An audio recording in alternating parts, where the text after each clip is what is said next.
Good evening sa tanan. Welcome usab sa atong New Covenant Christ Saturday evening service. The Lord has an important message for us. But before ta magato sa atong main nga topic, let us first go through our church declaration. Ready? Sabay-sabay ta. Today, I receive all that Christ died to give me. His abundant life, limitless grace, boundless mercies, divine restoration of youth, and overflowing provisions. Today, I take hold of all God's blessings, healings, and miracles. I shall be transformed from glory to ever-increasing glory and victory to overwhelming victory. I will enter the promised land of the believer's rest, seeing His mighty restoration in each and every area of my life. I proclaim that I am God's beloved, His highly favored child, His powerful servant, and His overcoming champion. And because I am blessed to overflowing, I will be a blessing to all. In Jesus' name, amen. Let's read first from our opening reading before we go to our main topic. Na dari sa Luke chapter 4 verse 5 to 7, nakabutang dari sa Amplified Translation. This is the temptation of Jesus, para background nato, para masabtan nato kung unsa ato ginabasa karon. Si Jesus was tempted by the enemy. And then sa verse 5 nakabutang dari, then he, si Satan, led Jesus up to a high mountain and displayed before him all the kingdoms of the inhabited earth and their magnificence in the twinkling of an eye. And the devil said to him, I will give you all this realm and its glory, its power, its renown, because it has been handed over to me, and I will give it to whomever I wish. Verse 7, therefore, if you worship me, it will all be yours. Let us pray first. Lord, Heavenly Father, we thank you so much, Lord, for tonight. Lord, we thank you for your viewers. We thank you, Lord God, for the ability, Lord, to be faithful to the things that you have asked us to do, Lord. Thank you so much, Lord, that these are not mere tests, oh God. And Lord, you want all of us, Lord God, everyone who is watching, every member of the New Covenant in Christ, Lord God, to have this breakthrough, Lord, to be able to makaya na mo, Lord, ang mga challenges in life, Lord. Thank you so much, Lord, for blessing your word tonight. Thank you for giving our hearers, Lord, a discerning spirit, an open heart, and an open mind, Lord God, where your fertile soil, oh God, where the fertile soil of their hearts can grow and receive the seed of this word. In Jesus' name, amen. Kini siya, church, amazing kay na siya nga pulong, kay ingod yun si Satanas, before niya gitempt si Jesus dere, nga ang kining kingdom daw dere sa kalibutan is gihatag daw na sa iya. And then, pwede daw niya ihatag sa bisan kinsa nga gusto niya tagaan. And that's a crazy statement. In fact, there is so many pastors nga wala nakasabot ni ani nga nakadungog pa kong mga wali sa mga pastor nga ingon sila bakakon gyud kayo si Satanas, dili gyud na tinuod, dili man siya ang tagiya sa kalibutan. Pero they fail to discover ba nga according to the word of God, tinuod gyud gihatag gyud kay Satanas. How was it given to Satan? It was given by Adam. Before nato take up ng word nga kana, let us first go sa atong title karong gabi una. Nakabutang diya, seated with Christ and feet on top of the enemy.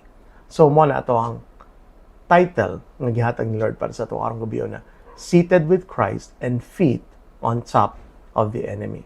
Amazing kaayo kay ang passage ng gibasa nako ganiha gikan sa Lucas, si Jesus mismo wala niya gi-rebuke si Satan. Kabalo man ta nga dili mong gyud magduha-duha, si Kristo mag-rebuke sa kaaway. Every time nga naginabuhat ang kaaway, mga siya, get behind me, Satan. Katong ginatry niyang i-discourage si Jesus, nga mag-go through with the crucifixion, pinaagi sa mga objection ni Peter. And then, always even he would cast out demons everywhere, like the madman of Gadarene, casting out si Legion and everything else. Ginabuhat na. Pero this time, wala gi-rebuke ni Jesus si Satan. Kung bakak pa na siya, kung di pa na siya tinuod, maingon na ta si Jesus paghilom diya sa Satanas, dili na tinuod. Wala na gihatag sa imo, dili na nimo pwede ihatag sa kuha. Pero dili siya bakak. And Jesus remains silent because he knows that dito sa Garden of Eden, the first Adam, si Adam mismo, and si Eve, the first humans, the first created people on this earth, gave away their authority over this earth. Ang nitabo mga nana diha sa Garden of Eden is that God placed Adam and Eve, specifically, mainly si Adam and Eve as a partner to him, to be able to rule or manage this earth. To be able to rule over the world, ingon siya, go forth, be fruitful and multiply. What does that mean? We took that up last Saturday. It means to prosper. It means to mag-grow and have many children. That's what it means. But the fruitful part, it means to prosper. It means to rule. It means to reign diri sa kalibutan. But according po sa Romans chapter 6, verse 16, sa New King James Version, nakabutang po diri, do you not know that to whom you present yourselves slaves to obey, you are that one slaves whom you obey, whether of sin leading to death or of obedience leading to righteousness. Did you get that, church? According pa sa Romans chapter 6, ingon ni Paul diri, nga whenever you follow someone or whenever you obey kining ang iyang buti pasabot mga diri ang kingdom of darkness, ang iyang buti pasabot diri ang kaaway, and whenever you obey the temptations, the tricks, the lies, or the attacks of the enemy, then you will become a slave to that enemy. Muna siya ang point ni Paul diha sa passage nga kana. And therefore, we have to remember that whenever we give in to the temptations of the enemy, we are giving him a bit of power over us. See, Jesus said something amazing. There is in John chapter 14, verse 30. Ingon pa siya, there is a Amplified Translation, I will not speak with you much longer, for the ruler of the world, Satan, is coming. Grabe na.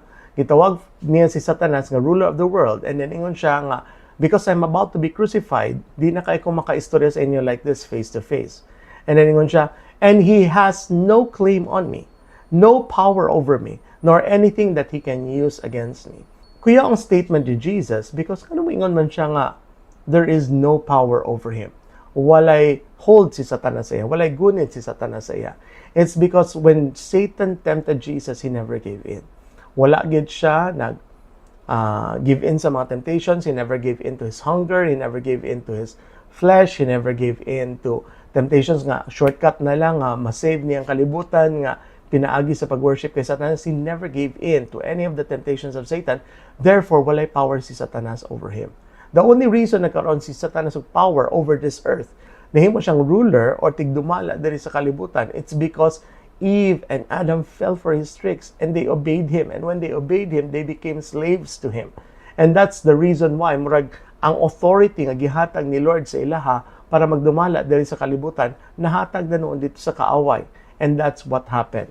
It's very important that we will never fall para sa mga tricks of the enemy, because grabe din na siya. Even if you compromise even a little, there is a nanikapit si Satanas sa imo, na siya magunitan, na siya place nga pwede niya itanom ang mga seeds or mga difficulties or mga problems sa imong kinabuhi, because you have given him an in, you have given him a way nga maka-attack siya sa imuha, pinaagi sa imong pagsunod sa iyahang mga pamaagi.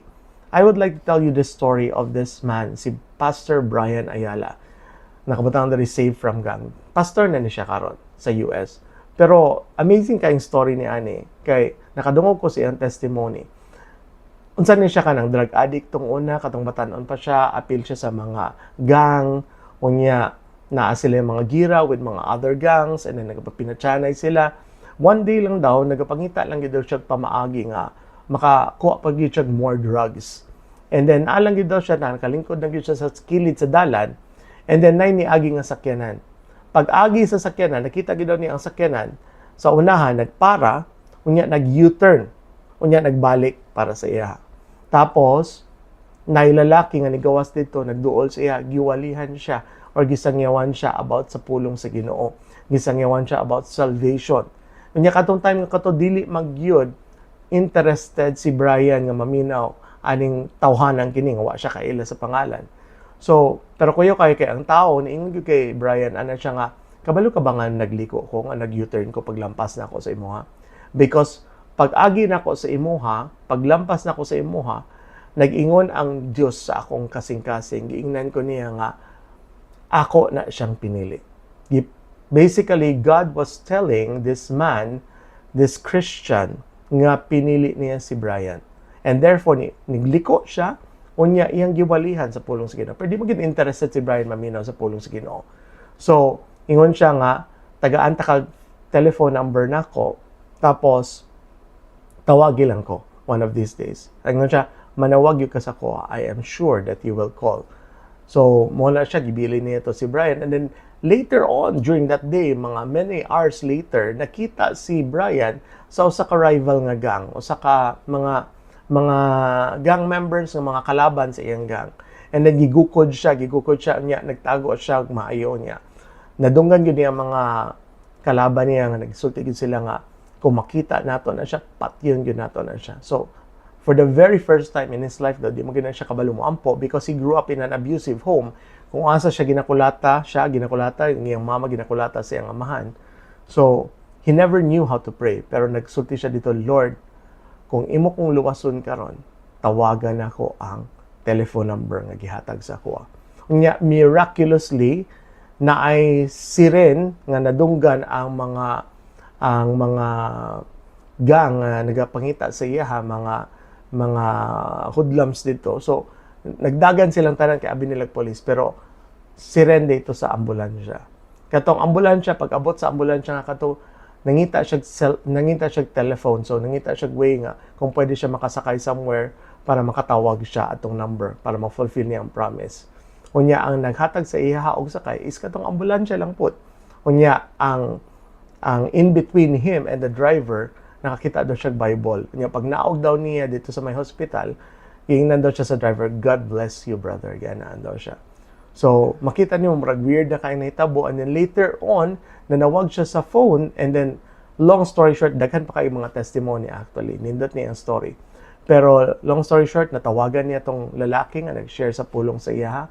Kanya, giingnan siya sa lalaki nga, gianaan siya nga, kabalog yun kung manawag ka sa kuwa. And then, isangyawan siya and then nakadawat siya kay Kristo. So, ever since then, nag-change ang iyang kinabuhi. He started to live holy. He started to, nagtinarong siya, nagngita siya trabaho nga tarong. He started to become clean from drugs. Amazing kaining story niya. And we're not finished with the story, pero padayon ta sa atong reading. So, makita nimo diha, si Brian is a Christian nga, nga na-change siya totally. As in, before siya naging pastor, he used to work at this restaurant. Kanya, sa kauban niya sa restaurant nga kadto, sige siya ginatintal sa mga bisyo, mag-inom, manigarilyo, pero kabalog yun siya nga, dili to niya da angay buhaton. Pero one day, nadala siya sa iyang amigo kay, ang iyang amigo dito sa restaurant, convincing gid daw kaayo. Mingon siya nga, buti pa sabot nimo kung mainom ka, bisan inani lang kagamay, mawala gid imong kaluwasan, ginaana niya. Nya, buti pa sabot nimo nga, makasala na ka just because inan si Kristo mangani nag-inom mangani sa wedding at Cana na buhat mangani turn mangani niya ang water into wine. So kabalo gyud daw sa Bible. So na-convince siya gamay and then nag-inom lang siya gamay lang, pero wala na niya namalayan ang iyang gamay na himo ng daghan. Ang daghan na samutan pag yun. And then later on nabalik na siya sa iyang dating bisyo, na siya sa apartment sa lalaki, nag-drugs na siya, and then nagikan dito sa drugs ng kadto.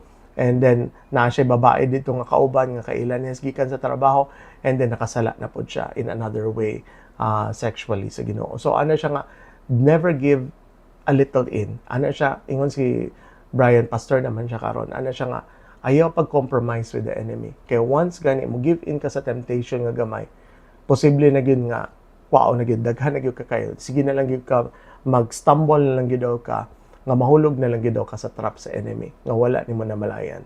Bisan pagtagaan daw nimo si Satanas o bisan gamay lang nga opportunity, he will take that opportunity and create havoc sa imong kinabuhi. Pero ang good news is this. Ingon pa si Jesus diri, pagkaabot niya diri sa kalibutan, pagkabanhaw niya gikan sa grave. According pa Jesus diri sa Matthew chapter 28 verse 18 to 19. Ingon si Jesus diri, Jesus came up and said to them, all authority, all power of absolute rule in heaven and on earth has been given to me.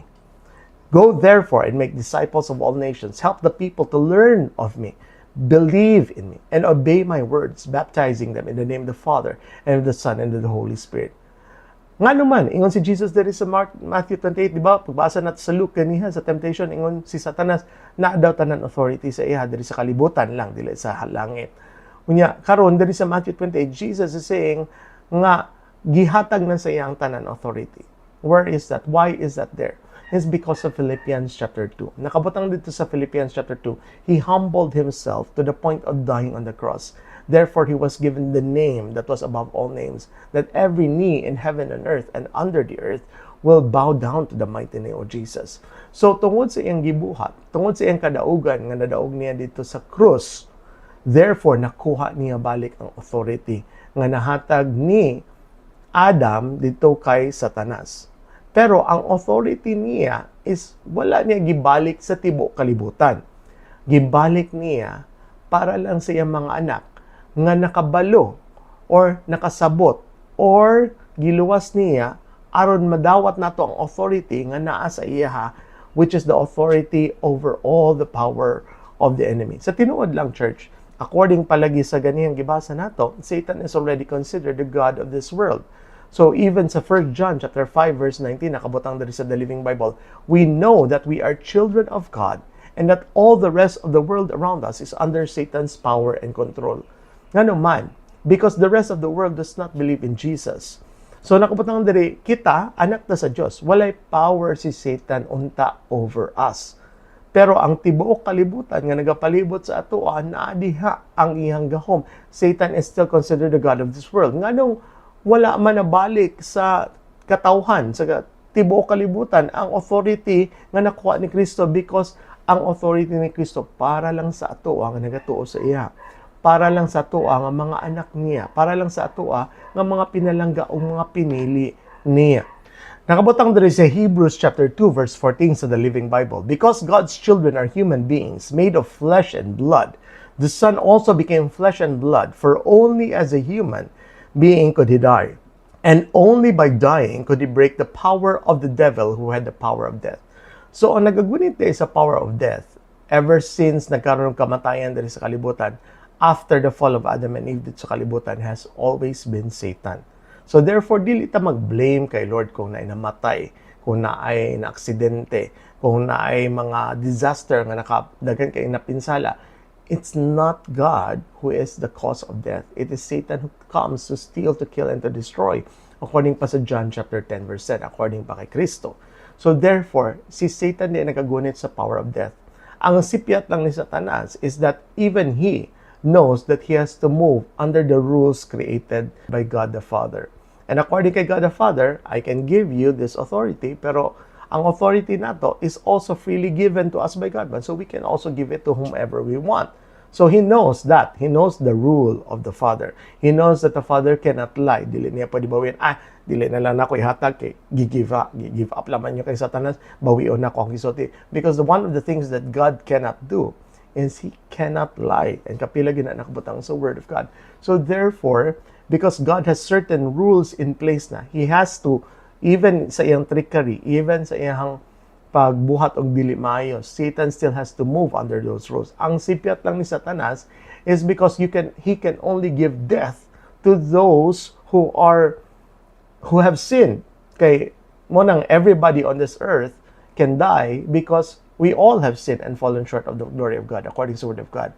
And we also have original sin tungod sa sala ni Adam dito sa Garden of Eden. So he can really kill anyone, but he also killed Jesus, who was sinless. Wala siya original sin because he was born of a virgin, so wala niya nakuha ang sinfulness ni Adam.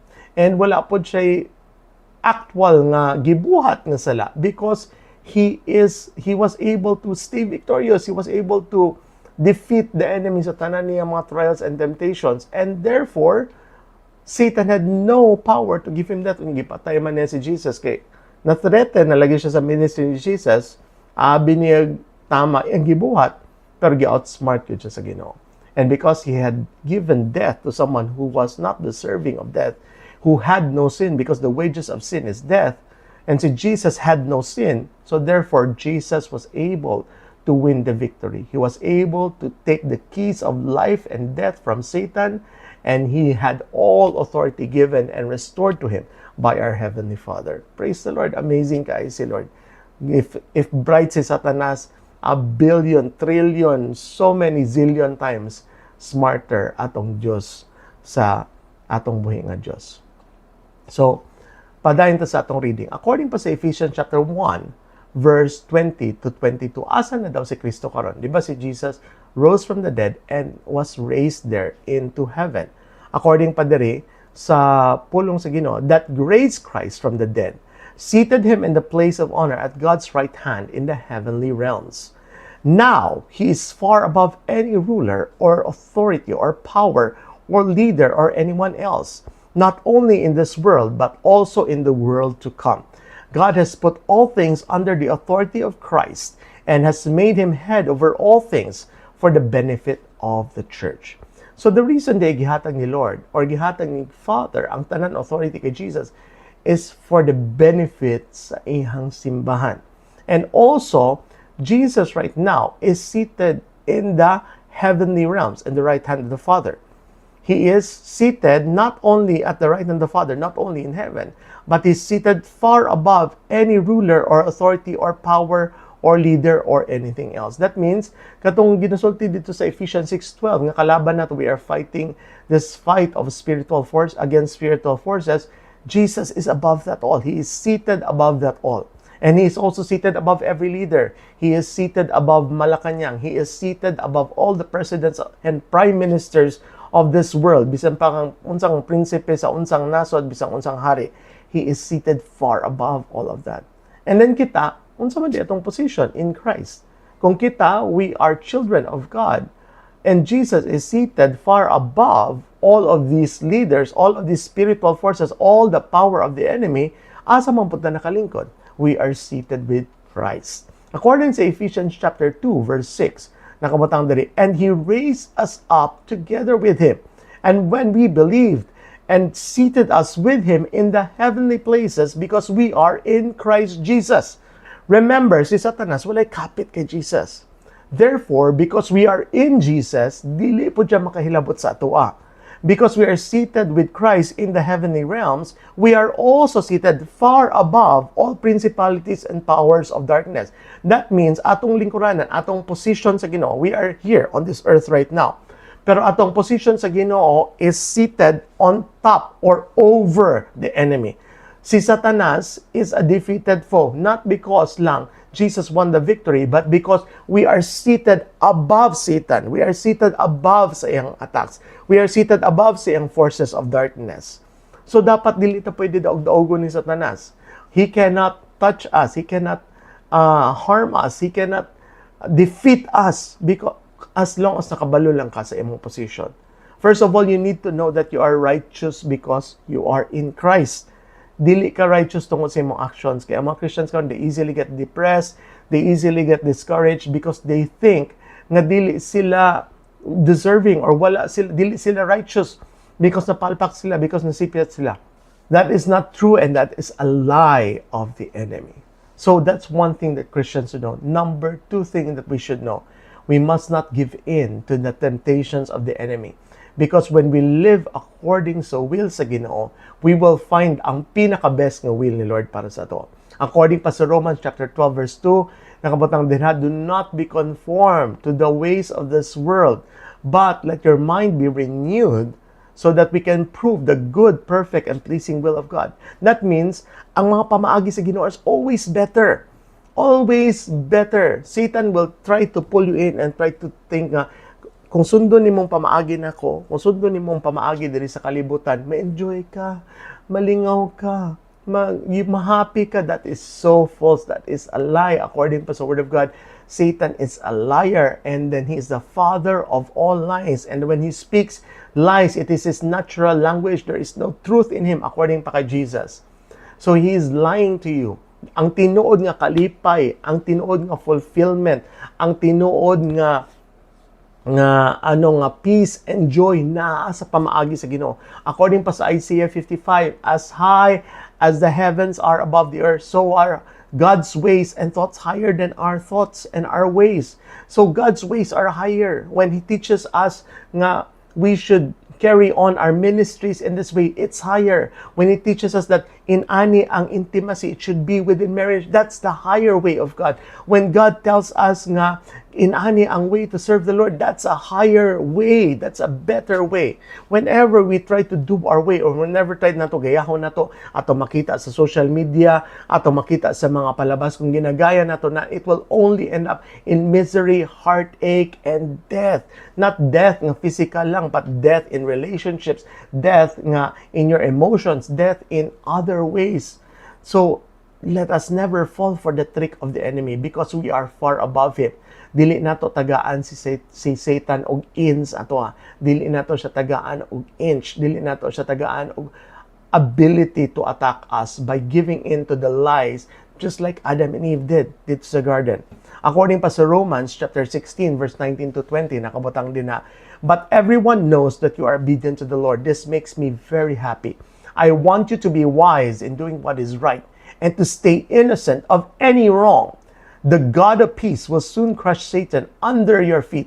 May the grace of our Lord Jesus be with you. The power of grace is the power to crush Satan underneath our feet.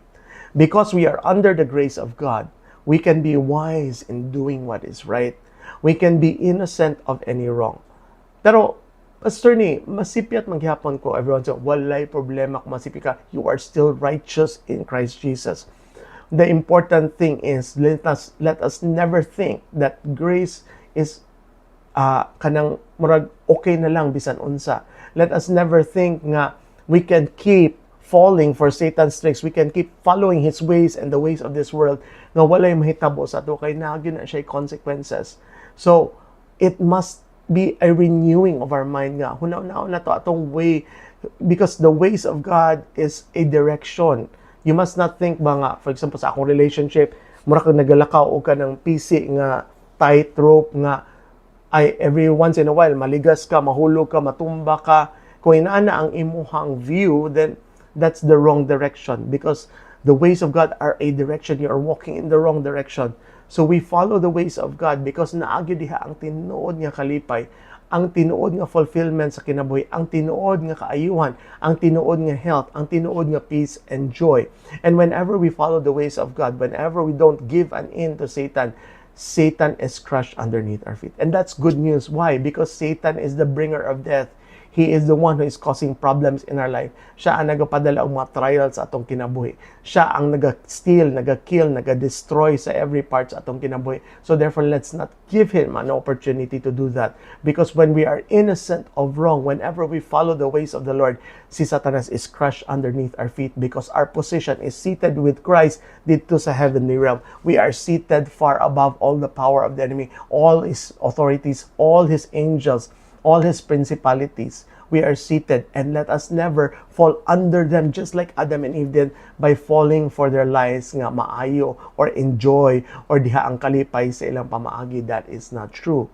The ways of the Lord bring true happiness and fulfillment in life. According pa sa Luke chapter 10 verse 19, listen carefully, ingon si Jesus and disciples, I have given you authority that you now possess to tread on serpents and scorpions. Di na siya literal serpents and scorpions lang.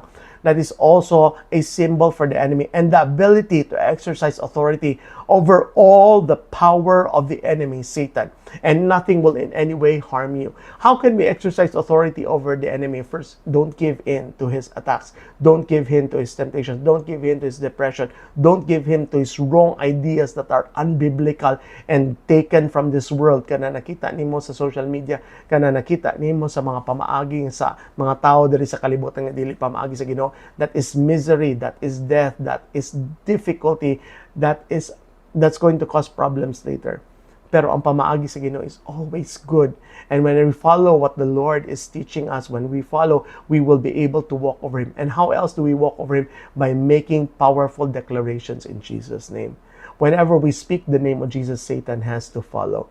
And ang kumutang dere, over all the power of the enemy, Satan, and nothing will in any way harm you. Whenever we use our authority as children of God, whenever we know that we are seated in the heavenlies, and therefore we should act like children of God. We should act as though we are seated in the heavenlies. Ang iro bisan asa nga iro sa kalibutan, nagaaw-aw gyud, dili sila nyaw-nyaw. Why? Because mo na ilang identity. Mga anak sila sa mga iro, and therefore, they act like dogs. They bark like dogs. Dili na nanim ka ilang itudlo sa ilaha. But Christians who are not ang taking hold of their righteous identity in Christ is mura silang mga iro nga nagangyaw-nyaw. Dili nagkatugma ang identity nimo sa imong ginabuhat. Dili siya mura siya kanang something sukwahi sa atong identity. Katong nadawat nato si Kristo, we are now a new identity. According sa 2 Corinthians 5:17, the old is gone, the new has come. So, kita dili na ta sinner. We are now the righteousness of God in Christ. Dili na ta defeated. We are now victorious in Christ. Dili na ta mga parehas diri sa kalibutan because we are in this world but not of this world. And whenever we understand that, whenever we use the power of Jesus' name, whenever we stay away from evil and be innocent of doing wrong, Satan is defeated and he is under our feet and he cannot harm us. He cannot harm us sa atong finances. He cannot harm us sa atong health. He cannot harm us sa atong trabaho. He cannot harm us sa atong family. So let us take hold of this church. Let us understand this revelation that we are seated with Christ and Satan is underneath our feet. So I hope the Lord has taught you today. Kung naaman tay mga questions or whatever, I believe that the Lord really wants you to know this. Kining last verse na gi-share na ko sa inyo, whenever I share a message, mo gina siya ang gausab-usab sa ko the entire week. And then for after nakapagwali itong Wednesday, 3 times ni balik-balik ning Luke 10:19 sa kwa, gikan sa lahi-lahi nga mga sources. And then anak ko, ginausab-usab lagi ni man ni Lord. Therefore, that's my sign that the message of the Lord for us is Luke 10:19. We have power over the enemy and nothing shall by any means harm us. Satan has no power to harm us. Sickness has no power to harm us. The economy has no power to harm us. Mo nang mensahe ni Lord para sa ato tanan nga nagapaminaw, para sa tanan members sa New Covenant Christ, para sa atong mga guests nga naga-click or nagapaminaw ni ani. Mo nang mensahe ni Lord para sa ato ang tanan. And I hope you got that message. And kung ready na mo, let's continue with our communion.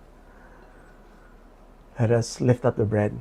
On the night you were betrayed, Lord Jesus, you lifted the bread, you gave thanks and said, "This is my body which was broken for you. Do this in remembrance of me." Lord, thank you, Lord, that your body was broken. Aron kami mga ayo mi, Lord God. Lord, gisakripisyo gini mo imong lawas, Lord God. Because, Lord, your perfectly healthy body, Lord God, had to be sacrificed so that we could receive divine health from you. And by your stripes, you would be healed. Thank you, Lord, that tonight, as we partake of your body, Lord, we will also receive complete healing for every sickness, every disease, Lord God. And we will also receive your healing, Lord, for every area of our life. Salamat, Lord, kung unsa ka karon mausab kami. You're seated in the heavenlies at the right hand of the Father, enjoying his full blessings and favor, seated far above all powers and principalities and authorities. Salamat, Lord, nga kung unsa ka karon mausab kami. Wala kay sakit, Lord, wala kay balatian, wala kay hypertension, wala kay diabetes, wala kay migraine, wala kay back pain, wala kay knee pain, wala kay thyroid problem, wala kay kidney disease, oh God.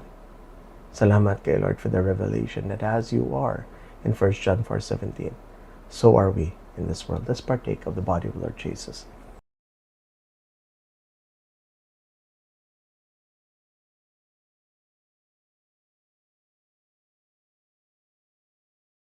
Let us lift up the cup. On the same night, Lord Jesus, you lifted the cup, you gave thanks and said, "This is my blood, the blood of the new covenant.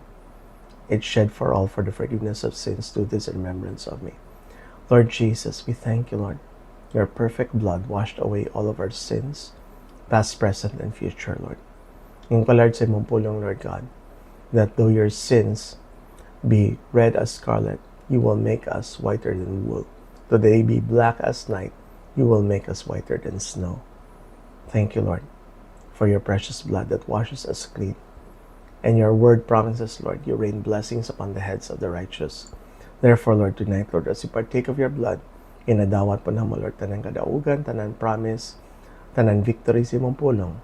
In Jesus' name. Let's drink the blood of the Lord Jesus. Hallelujah. Let us pray. Lord Heavenly Father, we thank you for our viewers tonight and those who will watch later. Thank you so much, Lord, for anointing them, Lord God, with your power, Lord, and authority, Lord, over the enemy. Thank you, Lord, for the revelation that we are seated with you, Lord God. Thank you for the identity, Lord God, of being the righteousness of God in you. Salamat kay Lord, you will cause, Lord God, this message to make our listeners victorious, Lord, sa among walk diha sa imuha, sa among kinabuhi diri sa kalibutan, Lord. We will reign as kings in life through the abundance of your grace and the gift of righteousness, Lord.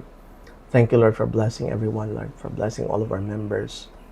Salamat, Lord, sa pag-bless sa ilang income, Lord God, sa ilang study sa mga estudyante, Lord God. Salamat, Lord, sa pagtabang sa matagusa, Lord God, sa tanan trials, problems, and challenges, Lord, na nag-aabot sa ilang kinabuhi. Thank you for blessing, Lord God, Pastor Arman, Sister Gina, Lord, and their entire families, O God, in every area of their life. Salamat, Lord, sa pag-bless sa among Batinaw Daughter Church, Lord God. Salamat sa pag-bless kay Pastor Brian, Lord God, and his family and all of our members there, in Jesus' name. Salamat po, Lord, sa pag-bless kay Pastora Pinky, sa iyang entire family as well, and blessing Pastor Dexter, Sister Mimay, and baby Noah as well, and all of their family, oh God. Thank you so much, Lord, for blessing us all in every area of our life. Now, Lord, may this reality, Lord God, that we are seated in you, become manifest sa among kinabuhi, Lord. Salamat, Lord, makita na mo, Lord, ang among nindot, Lord God, sa amo ang position niya sa imuha sa heavenly realms, Lord God. Naabab ni diri sa kalibutan, Lord, pero ang position na mo, Lord, na diha sa imuha, Lord. And it is the best position over all the power of the enemy, and nothing shall by any means harm us. Now the Lord bless you and keep you. The Lord make his face to shine upon you and be gracious unto you. The Lord lift the light of his countenance upon you and give you his perfect shalom both now and forever. In Jesus' name, and the people of God say amen. Thank you for joining us tonight. I believe that the Lord has given us a message nga para gyud sa inyo ha, and will cause you to walk victoriously diri sa kinabuhi nato as bilang Kristohanan. So, shalom, see you. See us tomorrow sa ato ang church site tomorrow sa ato ang live na Sunday service. See you then. Shalom, good night, and goodbye.